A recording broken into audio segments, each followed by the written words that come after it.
Ndị be anyị ndewonu. Ọ bụ Ada Igbo na-ekwu na Igbo Media. N'Igbo Media, anyị na-ewetara unu ọtụtụ ozi gbasara ihe na-emegasị na Biafra Land, n'ala Igbo na mba ndị ọzọ. N'ụbọchị nke taata, o nwere ihe bịara n'iru akwụkwọ anyị nke anyị ga-agụpụtara unu n'ụbọchị taa.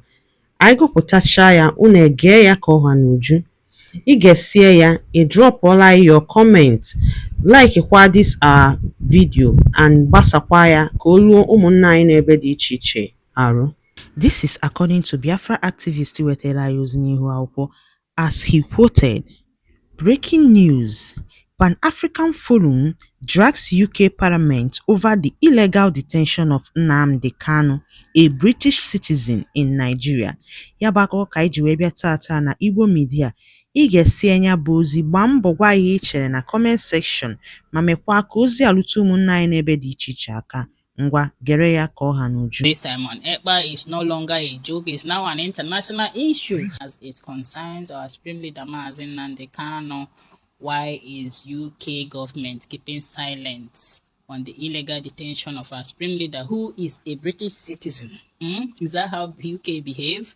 Right now, let me read out this letter from Pan-African Forum Limited and Associates. Public letter to Right Honourable Priti Patel, MP, Shadow Foreign Secretary of UK Parliament. Subject: why are you silent on the illegal detention of British citizen Nnamdi Kanu?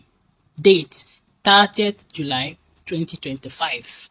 Dear Madam Priti Patel, we write this public letter to raise a matter of grave concern, one that touches not only on the fate of British citizens but also on the credibility of UK's shadow cabinet commitment to human rights, rule of laws and protection of its nationals abroad. As a shadow foreign secretary and a former home secretary, a post you held office at a time when Mr. Nnamdi Kanu, you are aware of, a British citizen, a leader of the indigenous people of Biafra IPOB, was illegally abducted and extraordinarily renditioned to Nigeria in June 2021. As a lawyer by profession, you know his transfer was a blatant violation of international law, conducted without due process and in breach of Article 3 of the UN Convention Against Torture, as well as the African Charter on Human and People's Rights. Since that illegal operation, Mr. Kanu has been detained unlawfully in the DSS facility in Abuja for over 4 years. Won multiple court rulings in Nigeria, including from the Court of Appeal and Supreme Court, affirming his abduction was unlawful and ordering his release, but has been subjected to inhuman conditions, denied medical access, and denied consular protection from his own country, the United Kingdom. And yet, you have not said nothing. Is this how British treat its own citizen? Your Tory government moved swiftly in other international human rights cases from Hong Kong to Belarus. But in this instance, a British citizen was abducted, tortured, and held in defiance of court orders, and no official protest or statement was made under your leadership at the Home Office. The British people deserve to know, number one, was the UK informed or complicit in the rendition of Mr. Kanu to Nigeria? 2. Why did the Home Office under your leadership fail to invoke the protection available to British citizens under international law? 3. Will you now, in your capacity as an MP, a shadow foreign secretary and former Home Secretary, demand Mr. Kanu's immediate release and repatriation? Silence in the face of injustice is complicity. Madam Patel, your silence and that of the shadow British government headed by Kemi Enoch, Nigeria by origin, sent a dangerous message that some British citizens are less worthy of protection than others, that citizenship can be ignored for political expedience, that the rule of law only matters when it is convenient. This is unacceptable. We call on you to issue a formal public statement on Mr. Kanu's detention. We demand the Nigeria government comply with its own court ruling and release him. We request you to use your voice in Parliament as a shadow foreign secretary to uphold the dignity and right of all British citizens regardless of race, religion and political belief. History will judge those who stood for justice and those who turned away in silence. Sincerely, Pan-African Forum Limited and Associate. Yes, guys, this letter speaks volume. You all know that our Supreme Leader Nnamdi Kanu has been detained since over how many years now in DSS dungeon. But thank God, most African countries have come to realize that we Africa need to really liberate ourselves from this bullshit going on in different African countries, not just in Biafra, not just in Nigeria, but it's time we come together to secure our land, to save ourselves, because some of these people using our people to fight us, they don't like us. That is just the typical truth. But let me not say much. Now, listening to this conversation in this video is Dr. David Matanga. Like, he said a lot of things about Biafra, about different countries in Africa, what Nigeria is doing, the killings in Nigeria, the kidnapping, so many atrocities. Just listen to this video and kindly share this video and leave your opinion in the comment section, please. West Africa has seen a mix of troubling developments and symbolic milestones this week, from deadly kidnappings in Nigeria, fresh protests in Togo, to Senegal's probe into political violence. And meanwhile, Ghana is expanding its global ties. Liberia marked 178 years of independence, and US singer Ciara received Benin citizenship. Well, to help us unpack these stories, we're now joined by political analyst and conflict resolution expert, Dr. David Matsanga. Always good to talk to you. Very good morning to you, Dr. Matsanga. Good morning, Peter Ndoro. Good morning, the rest of Africa. The lines today have not been very good, but we shall try. Amen. Let's start in Nigeria now. Nigeria continues to grapple with rampant kidnappings and the killing of 35 hostages even after ransom was paid suggests a really worrying shift. What does this say about the state's ability to provide security and also the behavior of those that are doing the kidnapping, killing people even after ransoms paid? Peter Ndolo, earlier on in your programs, I told you there is no state called Nigeria, or I told one of your presenters around there that there was no state called Nigeria. Nigeria is a country without a country, a state without a state. In political science, anybody who has studied that subject will tell you what that means. It means the rule of law has collapsed, governance is not there, it is a state governed by terrorism, banditry, hostage-taking, kidnap, money laundering, and many other activities. Boko Haram are there eating people, taking people, kidnapping the girls, taking them at will. The Nigerian army itself has turned on its own civilians in the southeast. Instead of going to protect and fight Boko Haram, they fight the people in the southeast, the Biafrans, and the southeast, south.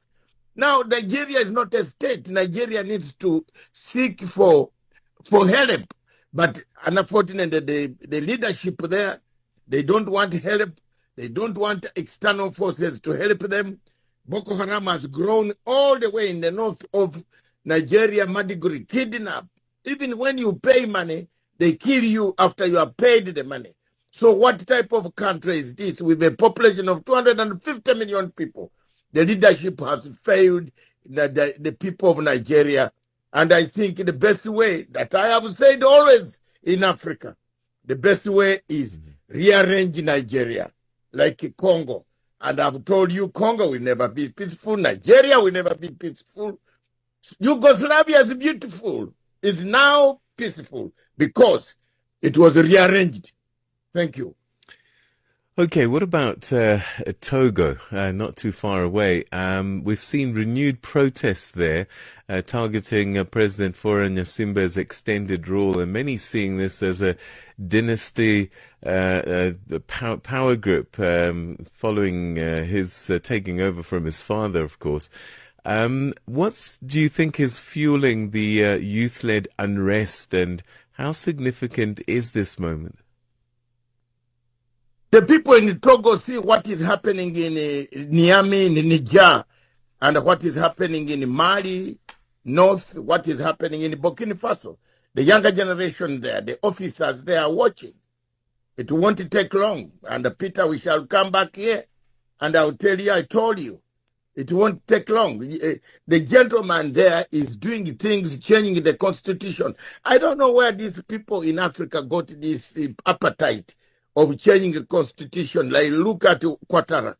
Ouattara even eliminates all his friends, and he remains alone. Yet he is also not from Ivory Coast. He's from Burkina. I and Mbeki. Mbeki is there. We know Mbeki, Kisano, Matsanga. We know where Mr. Ouattara comes from. But he has eliminated others on saying they belong to dual nationality. But let's come to this Togo. Togo man changes the constitution. Peter takes over, and then he said the constitution starts now, and he's in for 7 years.